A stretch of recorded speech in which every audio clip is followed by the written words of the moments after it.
Thank you. I'm Allan Dershowitz, professor at Harvard Law School, and I'm here to tell you that we are in a human rights emergency. This is no longer an academic issue. This is no longer an issue that we have time to ponder and consider. We are in a real emergency. The reason we're in an emergency is that Iraq has become utterly unpredictable. The risks to the lives of every single member of the MEK and every single resident of Camp Ashraf are immediate, real, clear, and present. There is no time for further discussion and debate. We must take action. And the action we must take is twofold.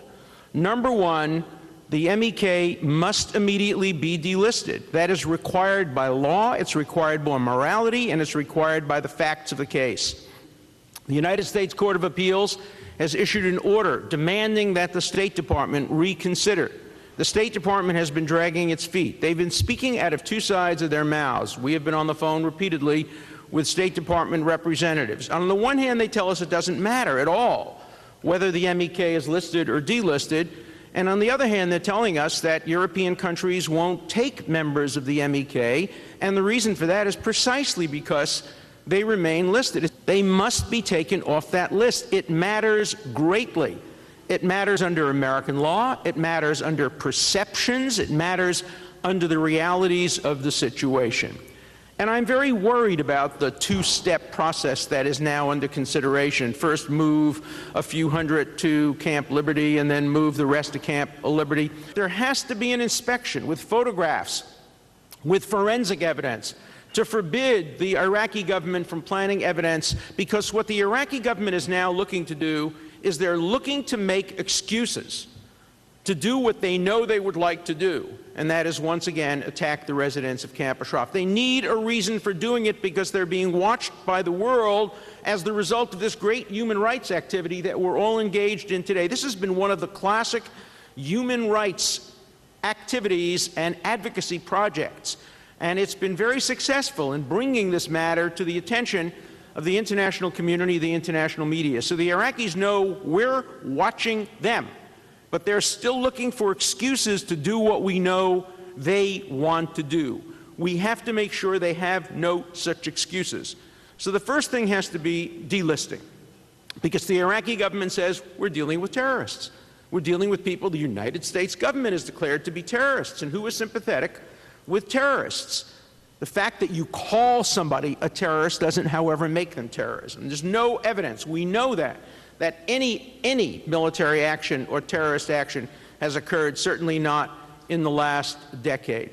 And the second thing that has to be done is we have to start thinking not about the transfer from Camp Ashraf to Camp Liberty. That's a short-term and very dangerous first step.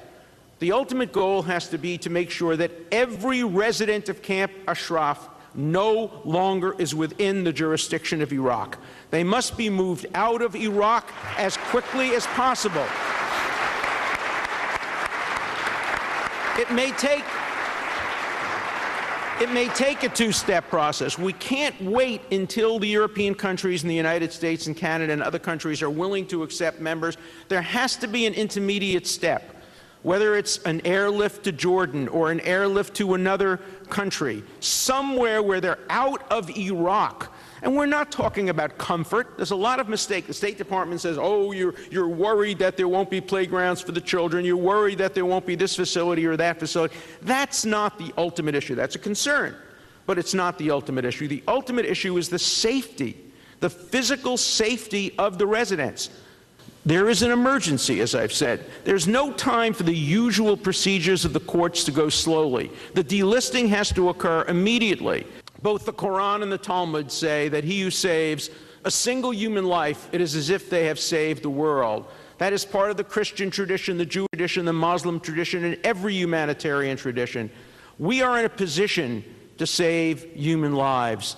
And as my friend Elie Wiesel, who has told me to say that he cares deeply, deeply about the residents of Camp Ashraf, reminds me over and over again, for him the main lesson of the Holocaust has always been, take the threats of your enemies more seriously than the promises of your friends.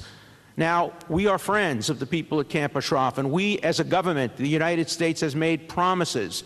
We are not keeping those promises. It is a scandal that the United States is not keeping its promise.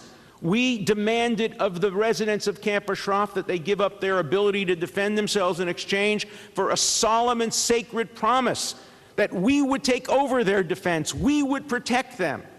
In this Capitol building, I call on the United States government, keep its promise, save lives, rescue the residents of Camp Ashraf. Thank you very much.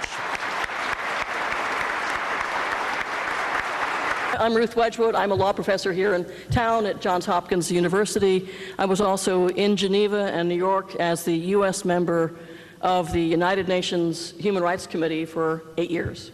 But that experience of watching what countries do to their own citizens certainly gave me a gravamen and seriousness in taking the threats that Iran has made against Ashraf at their face value. And I will just note, I was brought to this issue a year ago by a war crimes judge and prosecutor, Antonio Cassese, who just passed away, who was a great judge, who chaired the Yugoslav War Crimes Tribunal and the Lebanon War Crimes Tribunal, and he called and put me in touch with these folks and said, essentially, this is the same kind of problem. Let me just make one interjection before I take us to our next speaker. I am a female trying to make her way in the world, so since I do teach constitutional law, I wanted to make one other point, though, to potentially add to his list and to the list of the staffers who may be here and the congresspeople who are here, which is that although executive power has traditionally been the vehicle by which FTO designations were made, the Congress itself has an overlapping foreign affairs power with the president, and it can take evidence. It created the FTO designation. It could re-examine itself particular designations. So instead of being a Sisyphean pushing a stone up a hill where there's never a top, the Congress may wish to consider its own independent powers and figuring out who belongs in the category that it created. I think we all agree that what this is about is not just Iran and Iraq, but the future of Syria, the future of Lebanon, the future of the Middle East, that there are people whose lives are immediately at stake, but it stands not just for their lives, but for the willingness of the U.S. to counter Iran's inclination to bully the region. And if we stand down on this one, how shall we say, what signal does that send about the Iranian bomb? Iran with the bomb will do whatever the hell it wants. Thank you.